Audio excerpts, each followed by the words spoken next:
Corps à corps à corps. Et pour ce corps à corps, et avant de raconter un petit peu ce qui s'est passé, je suis très heureuse de recevoir nos deux invités. Nicolas Dupont-Aignan, bonjour. Bonjour. Et merci beaucoup d'être avec nous ce matin, ancien député de l'Essonne et président de Debout la France. Et puis nous sommes, je précise que vous suivez aussi beaucoup l'actualité internationale et notamment ce qui se passe en ce moment aux États-Unis. Et puis Frédéric Egouy, bonjour.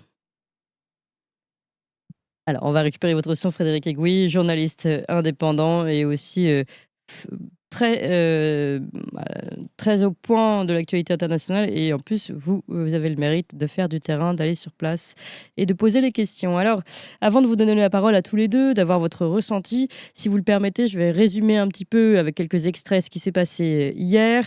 Donc, je rappelle qu'Emmanuel Macron s'est rendu à Washington, alors que le conflit russo-ukrainien a débuté il y a exactement 3 ans, jour pour jour, aujourd'hui. Le président français s'est donc rendu à la Maison-Blanche. Il est arrivé par la petite porte et on n'a pas vu grand monde pour l'accueillir. On peut vous montrer cette image.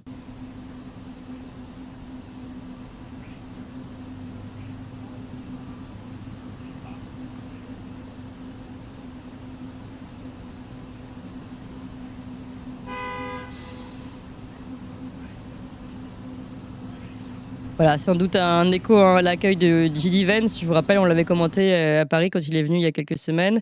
En tout cas, s'en est suivi derrière une visioconférence avec tous les pays du G7, un déjeuner, un premier entretien filmé avec Donald Trump dans le bureau ovale. Évidemment, on va y revenir avant de tenir une conférence de presse commune dans la soirée.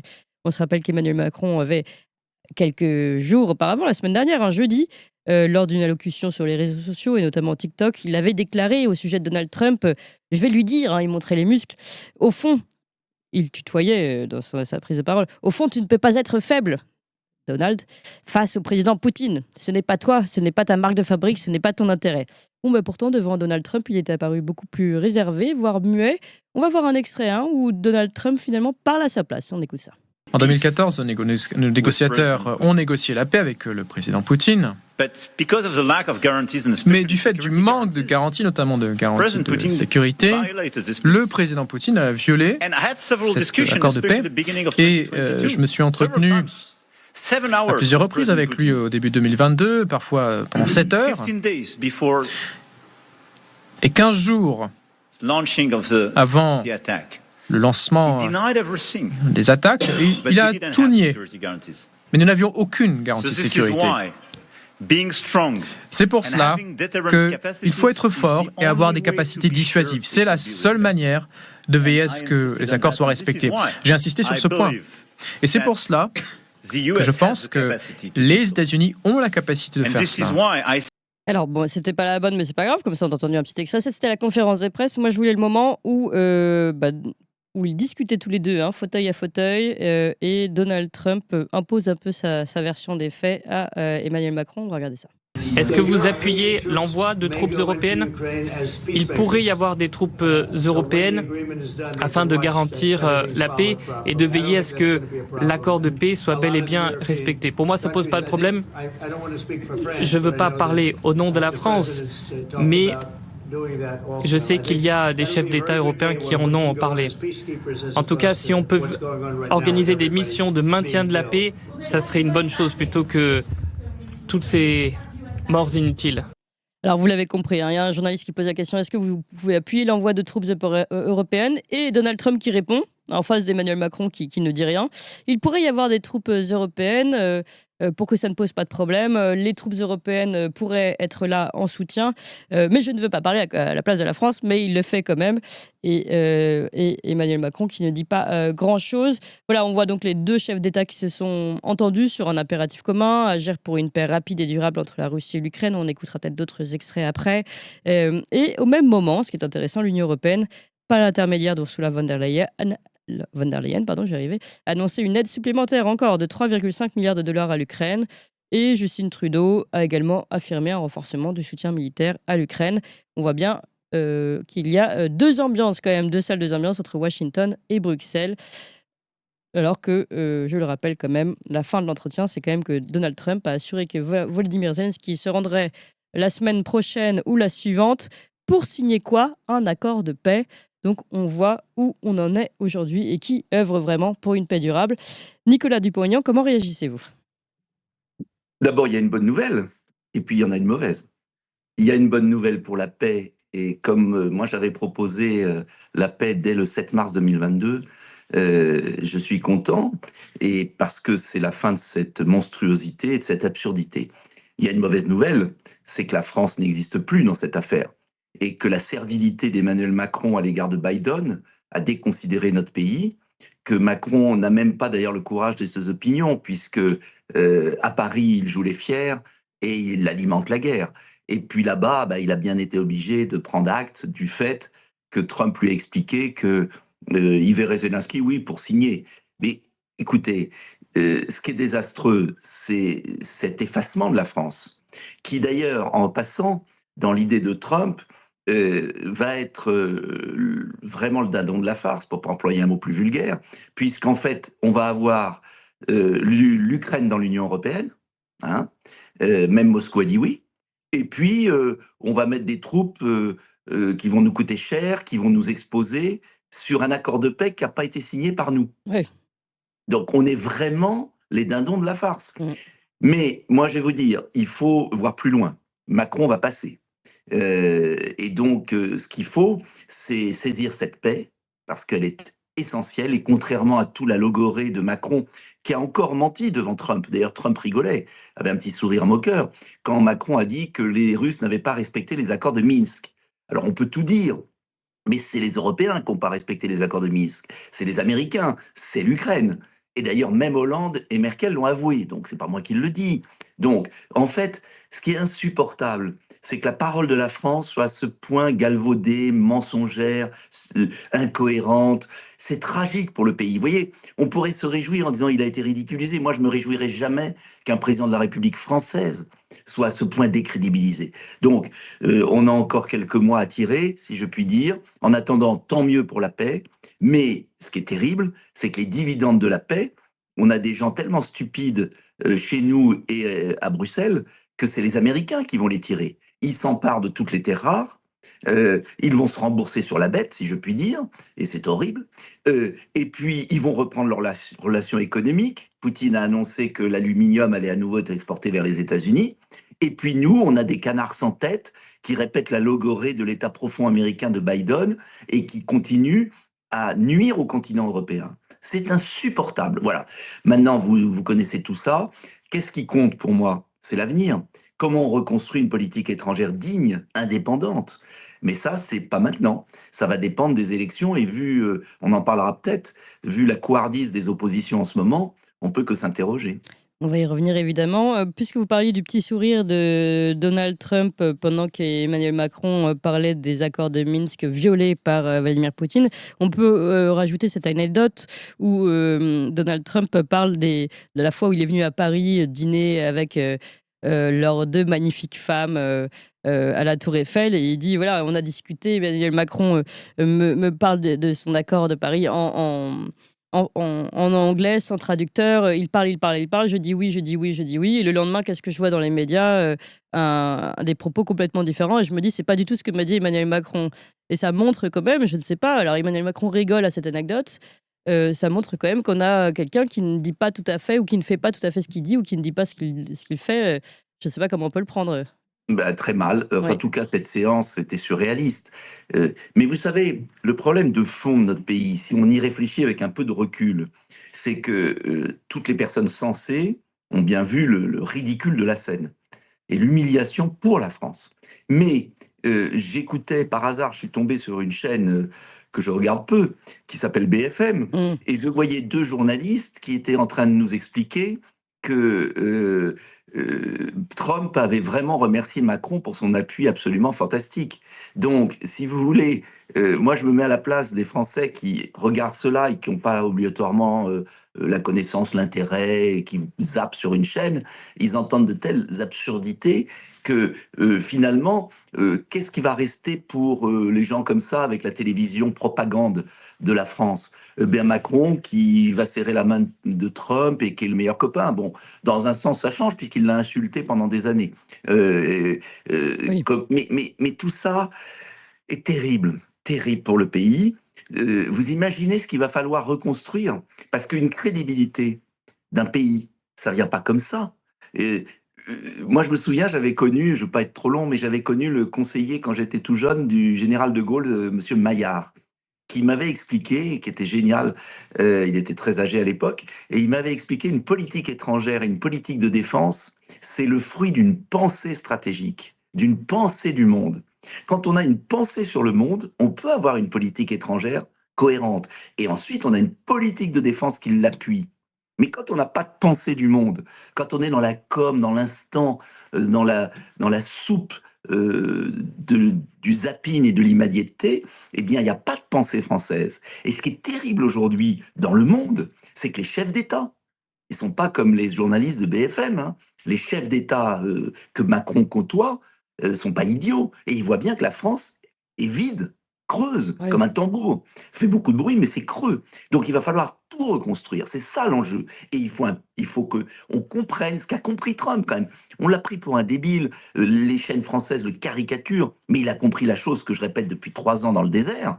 C'est que si on veut comprendre le 21e siècle et se prémunir de l'influence de la Chine, il faut surtout se rattraper la Russie avec nous. Ouais. Et pas la pousser dans les bras de la Chine. C'est ça, s'il y a une chose à retenir de tout ce qui s'est passé, c'est que le non-sens de la politique étrangère européenne est encore plus européenne parce que c'est un suicide économique. À la rigueur, Trump, d'ailleurs, tous ces gauchistes qui nous disent que Trump est un salaud, Trump, en fait, à part récupérer les terres de l'Ukraine, ce qui est quand même pas piquer des verres, mais à part ça, il fait le jeu des Européens, parce que la paix, c'est le moyen d'assurer la compétitivité de l'Europe, de reprendre les importations de gaz russes. Il faut quand même comprendre que cette guerre a ruiné l'Europe. Bien sûr. Mais ça, on le dit jamais nulle part. Oui. Cette guerre a ruiné l'industrie allemande, l'industrie française. Et ce qui est incroyable aussi, dernier point, je ne vais pas être trop long, c'est qu'on a cette espèce de président, pardonnez-moi de l'appeler ainsi, qui déploie des troupes en Ukraine alors que la France est ruinée. Et que ces troupes, on ferait mieux de les mettre à nos frontières et dans nos quartiers. Et on n'est même pas capable d'assurer l'ordre à Grenoble et on veut assurer l'ordre à Odessa. Oui. Mais enfin, on marche sur la tête. Ce sont des fous qui nous gouvernent. Vous Vraiment. avez dit beaucoup de choses, Nicolas Dupont-Aignan. Je donne la parole à Frédéric Aiguille, évidemment, et reprendre des différents. Non, mais au contraire, il faut reprendre tous les points de ce Mais que il vous n'était avez. pas là, je le voyais plus. Oui, de ce qu'on avait évoqué. Il est bien là. Désolé. Puisqu'on parle, non, mais il n'y a pas de problème, on va prendre le temps. C'est important tout ce que vous avez dit. Puisque vous avez parlé d'abord, puisqu'on a évoqué ce petit extrait de Donald Trump qui parle du dîner à la Tour Eiffel, je vous propose de le regarder. Puisqu'on a parlé aussi des médias mainstream qui ne disent pas forcément les choses qui se passent réellement. On va parler de LCI qui parle de rester optimiste puisque la guerre peut continuer. Et après, Frédéric, oui, je vais vous demander aussi votre bilan de cette journée d'Emmanuel Macron à Washington hier. Mais d'abord, regardons ces deux extraits. On était à la Tour Eiffel en train de dîner avec votre merveilleuse femme et avec ma merveilleuse épouse. Et nous sommes sortis, il a commencé à parler, on a parlé du marché conclu, et il continuait encore et encore et encore, et je me contentais de hocher la tête. Oui. Et il m'a vraiment roulé parce que le lendemain, j'ai lu les journaux et j'ai dit, mais ce n'est pas du tout ce qu'on avait dit. Voilà, ça les fait rire. C'est un malin, ce gars, je vous le dis. Voilà, bon, voilà la scène à peu près. C'était pas exactement ce sur quoi nous nous étions mis d'accord. Alors écoutons LCI, puisqu'on parlait du problème aussi de ces gens qui ne s'informent qu'en regardant BFM ou LCI, comme vous le disiez Nicolas Dupont-Aignan. Eh bien, LCI aussi, là, encore œuvré. Regardons cet extrait. Moment, il continue à être livré. Donc on peut rester optimiste. Voilà. Si les Européens prennent la relève, la guerre peut continuer pour reconquérir Donbass et En Crimée. plus, Et là, Darius Rochebain qui dit qu'on peut rester optimiste parce que la guerre peut continuer. Alors, Frédéric Aiguille, peut-être des réactions à tout ça, et puis évidemment, votre bilan général de la journée d'hier. Écoutez, je pense que le bilan est assez clair, c'est-à-dire que Emmanuel Macron a été invité, c'est une invitation de courtoisie évidemment, on sait très bien que le poids de la France aujourd'hui ne pèse absolument plus rien dans les discussions qui sont en cours entre Washington et Moscou. Malgré tout, donc Emmanuel Macron s'est rendu là. Il s'est rendu là pour donner finalement la position qui est plus large de l'Union européenne sur cette question, qui aujourd'hui est une position totalement anachronique et totalement à contresens de l'histoire en fait. C'est-à-dire que comme le disait Monsieur Dupont-Aignan, on a effectivement l'Europe qui est en train de préparer, qui a déjà émis son 16e train de sanctions, qui prépare le 17e, Oui. qui est en train de préparer une nouvelle livraison d'armes, à l'Ukraine. Ça va être discuté le 6 mars prochain lors d'un Conseil des ministres européens exceptionnel. Alors que, effectivement, dans le même temps, nous avons donc la paix qui est en train de s'écrire entre Washington et Moscou. Donc, si vous voulez, Donald Trump a reçu là donc les rejetons de l'état profond de Biden qui sont en train d'essayer de poursuivre une politique qui aujourd'hui n'a plus du tout lieu d'être pour essayer de prendre la température en fait. Mais donc il y a pas du tout eu d'avancée, c'est-à-dire que on sait très bien qu'aujourd'hui, si les États-Unis sont en train de faire la paix avec la Russie, c'est parce qu'ils ont compris que le point essentiel pour faire la paix avec la Russie, c'est de comprendre les causes profondes de ce conflit. Et donc là, on voit bien que là-dessus, ce qui est la base pour essayer d'avancer, là-dessus, on a un logiciel qui est complètement bloqué du côté européen, où on n'arrive pas du tout à dépasser en fait le narratif, le mot emploient les Américains, les Anglo-Saxons, le narratif qui était utilisé jusqu'à présent, qui est de dire que Poutine est très méchant, que c'est une guerre d'agression et que du coup le camp du bien est là pour sauver la planète.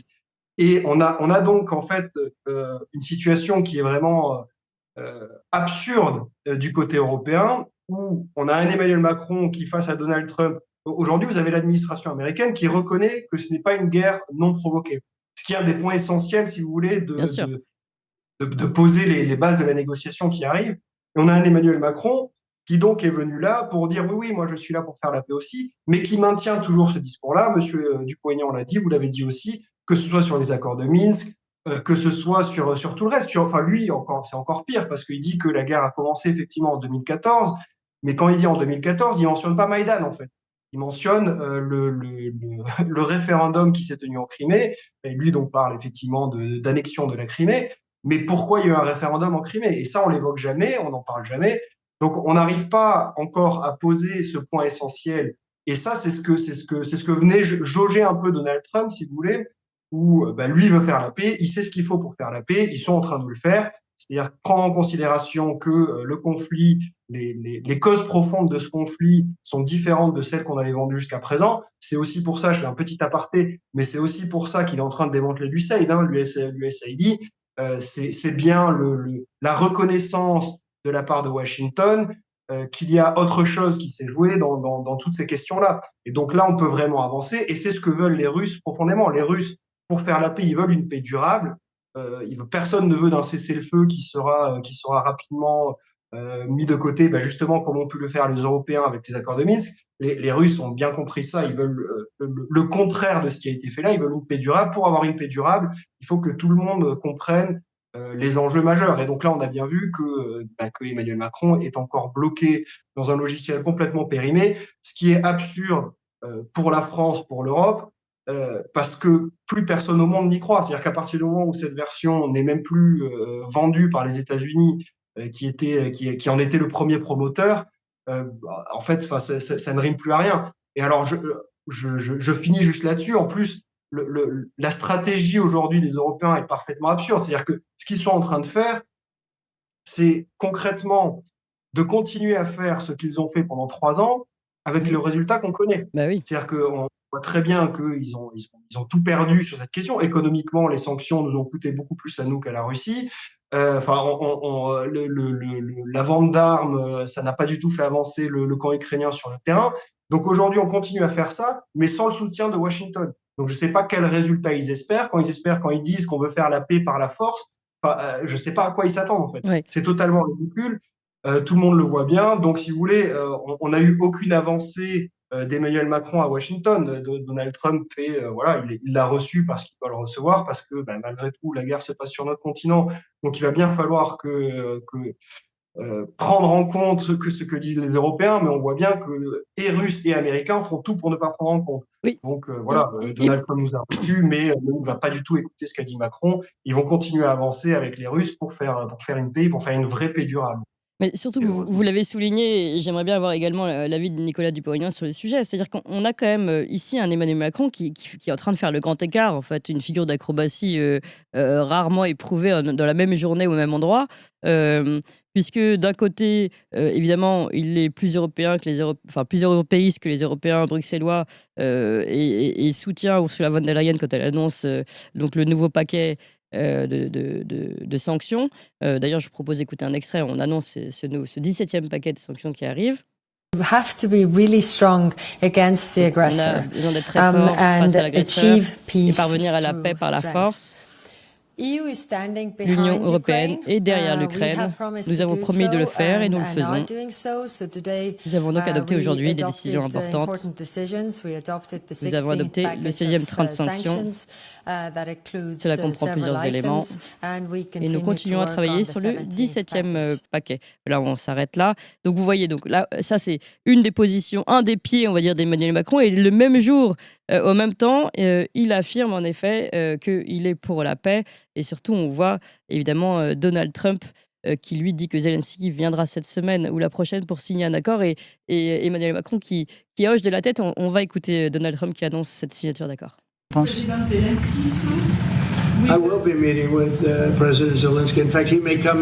Alors, je réponds à votre question, madame. Est-ce que je vais rencontrer le président Zelensky ? Écoutez, peut-être cette semaine ou la semaine prochaine, pourrait-il venir ici tout simplement pour signer l'accord. Cet accord sur lequel on est en train de travailler, on est en train de le rédiger, on est tout près d'atteindre désormais une solution qui convienne à tout le monde, auquel cas il viendrait ici pour signer cet accord. J'en serais ravi, évidemment.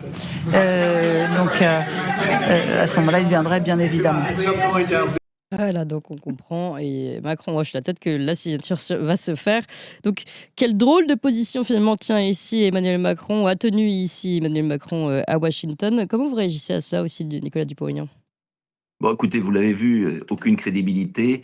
Il faut bien comprendre qu'Emmanuel Macron est dans une stratégie de reconquête de l'opinion française. Donc, il va à Washington parce qu'il est contraint, parce qu'il vaut mieux s'accommoder de ce qui se passe, tout en disant exactement l'inverse en permanence à Bruxelles. Voilà. Mais ce qui est terrible et tragique, c'est qu'il ne défend plus les intérêts du pays. C'est tout. Parce que l'intérêt de la France, ce serait d'anticiper. Il s'est trompé pendant 3 ans, il pourrait au moins le reconnaître. Et comme l'a dit monsieur, il continue à ânonner le narratif et à engager des moyens qu'on n'a pas d'ailleurs, entre parenthèses, à alimenter la guerre. Ce faisant, on va tout perdre. On va perdre sur tous les tableaux. C'est-à-dire que l'Ukraine va être complètement dominée économiquement par les Américains qui vont reconstruire ce que leurs bombes ont détruit. Et puis, on va être fâché avec la Russie. Donc, on n'aura ni le bénéfice de l'Ukraine, ni celui de la Russie. Et le continent européen va continuer à acheter son gaz naturel liquéfié 5 fois le prix aux États-Unis. Parce qu'il ne faut pas croire que Trump... Moi, je suis ravi que Trump fasse la paix, mais c'est une chance historique entre nous. Mais au-delà de ça, il ne faut pas attendre de Trump qui défende les intérêts des Européens. Et donc, pire, en faisant entrer l'Ukraine dans l'Union européenne, en engageant éventuellement des forces françaises et anglaises sur le terrain, dans un bourbier... en n'ayant pas d'accord économique, puisqu'évidemment les Américains vont prendre les terres rares, ce ne sera pas les Européens, et en ne reprenant pas le commerce avec la Russie, alors là, vraiment, c'est du sabotage. Enfin, cet homme nuit aux intérêts de la France. Et je reviens à la politique. Moi, je vais vous dire, ce qui me stupéfait, c'est que je suis un des rares, on n'est pas nombreux dans la classe politique française, et que tous les dirigeants politiques français des partis, moi je ne suis plus invité parce qu'ils ne veulent surtout pas que je parle, ont été à la queue leu-leu à l'Élysée, servir de faire-valoir. C'est insensé ce qui se passe sur le plan de la politique intérieure. Parce que là, c'est très sympathique. Vous avez un brillant expert, moi je fais ce que je peux avec tous ceux qui m'accompagnent, mais il faut quand même savoir ce qui se passe. C'est que l'ensemble de la classe politique française annonce les mêmes éléments de langage, et même le Rassemblement national. C'est quand même complètement fou ce qui se passe. Complètement fou ce qui se passe sur le plan intérieur. Et on continue à cautionner cet homme qui nuit à l'intérêt du pays, fondamentalement. Enfin, il y a un moment, il faut se réveiller quand même. Oui. Frédéric Egouy. Il y a un point effectivement absolument majeur que soulève Monsieur Dupont-Aignan, c'est qu'aujourd'hui, effectivement, on a donc les États-Unis qui sont en train de dire que les entreprises américaines vont revenir faire du business en Russie. En fait. C'est-à-dire qu'ils se réouvrent totalement à la Russie de façon très large. C'est-à-dire qu'ils veulent construire des partenariats, majeurs, a dit Rubio, le secrétaire d'État américain. Et pendant ce temps, nous, on continue de sanctionner vraiment la Russie. Enfin, c'est un suicide absolu en fait qu'on est en train de commettre. C'est dramatique et effectivement, les oppositions ne sont pas là pour s'opposer. C'est la situation est ce qu'elle est. Mais pour revenir sur les terres rares, parce que ça va être un des points absolument majeurs, Vladimir Poutine y a réagi. C'est-à-dire que donc Donald Trump, vous l'avez très bien dit en introduction, souhaite rembourser l'effort de guerre américain en se servant sur les terres rares ukrainiennes. Il sous-entend qu'un accord serait pas loin d'être conclu avec Volodymyr Zelensky. Mais Vladimir Poutine a fait une déclaration assez intéressante à ce propos. Il est revenu là-dessus en disant, d'une part, que la Russie était tout à fait prête à discuter avec effectivement ses partenaires américains de partenariats justement économiques, notamment sur ces questions-là, sur ces questions de terres rares. Et deuxièmement, en disant notamment, oui, mais ça comprendra aussi le Donbass, notamment, où on pourra signer des partenariats avec sous-entendu, les terres rares du Donbass sont à la Russie et ne seront pas à l'Ukraine. Donc là-dessus, c'est aussi une question qui sera évidemment absolument essentielle à soulever. Bien sûr, oui. Donc on voit bien qu'on est sur ces questions-là, si vous voulez, on se demande vraiment où veut en venir l'Union européenne, qu'est-ce qu'on fait, quelle politique on défend et quels intérêts on défend en fait. Qu'est-ce qu'on est en train de faire? Alors que voilà, on est vraiment en train de passer complètement à côté de l'histoire. Oui.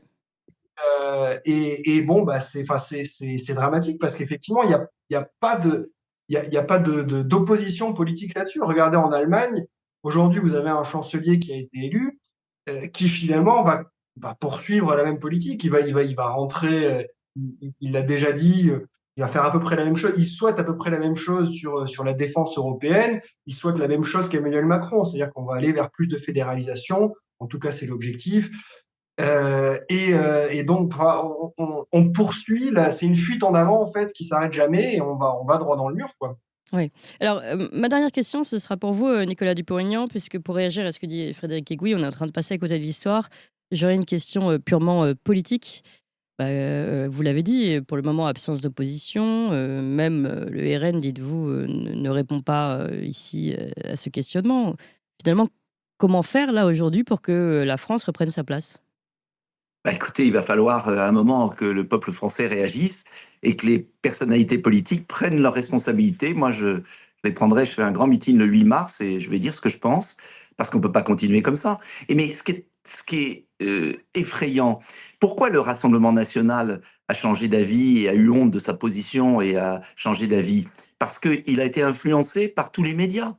Et moi, je le sais très bien, parce que certaines personnes me l'ont dit. Nicolas, mais comment tu peux prendre ces positions sur le conflit ukrainien? Tu vas te fâcher avec l'opinion.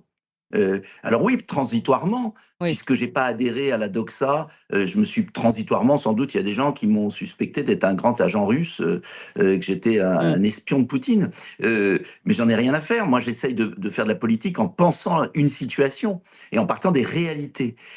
Donc, le problème de fond, c'est que la classe politique française, j'étais le seul, souvenez-vous, à l'Assemblée, à voter contre l'accord de défense avec l'Ukraine, du moins à droite. Il y a les communistes et les LFI qui ont voté contre aussi. Mais pourquoi? Parce que le problème de fond, c'est que la classe politique française est tétanisée par l'esprit ambiant de communication et le narratif, c'est exactement ça, de propagande des médias français. Ce qui fait qu'ils sont pris complètement à revers. Donc qu'est-ce que vous voulez que dise le Rassemblement national qui a annonné les éléments de langage pendant 3 ans que lui a fourni Emmanuel Macron? Donc, à un moment, il va falloir que chacun prenne ses responsabilités et moi, je vais les prendre. Eh bien, c'est entendu. Ça veut dire quoi, ça Vous verrez. D'accord. Annonce à suivre. Rendez-vous le 8 mars. J'espère sur Tocsin. D'ailleurs, je le rappelle, nous sommes 12 000 au moins en instantané et en direct uniquement sur YouTube. Et vous le savez, nous sommes sur d'autres plateformes. Autant vous dire que nous sommes véritablement, et encore aujourd'hui, mais depuis plusieurs mois maintenant, la première matinale sur YouTube de toute la France. Donc merci et continuez de faire des annonces sur Tocsin. Vous voyez que finalement, ça pèse aussi ces médias qui ne sont pas les médias mainstream et qui ne sont pas financés par des oligarques. Merci encore, Nicolas Dupont. Dupont-Aignan. C'est notre seule chance de survie. C'est notre seule chance de survie pour le pays. Oui, et d'entendre aussi d'autres sons de cloche. Et Merci beaucoup Nicolas Dupont-Aignan, président de Debout la France. Merci Frédéric Aiguille, journaliste indépendant et très spécialisé sur les questions internationales. Vous avez aimé cette émission, vous voulez que l'on continue d'exister et de creuser ces sujets. Sachez que nous n'avons ni subvention, ni milliardaires, ni oligarques derrière nous, que nous ne dépendons que de vous. Donc faites un don à toxin-media.fr, toxin-media.fr, et encore mieux, faites un don régulier pour que nous continuions d'exister. Merci.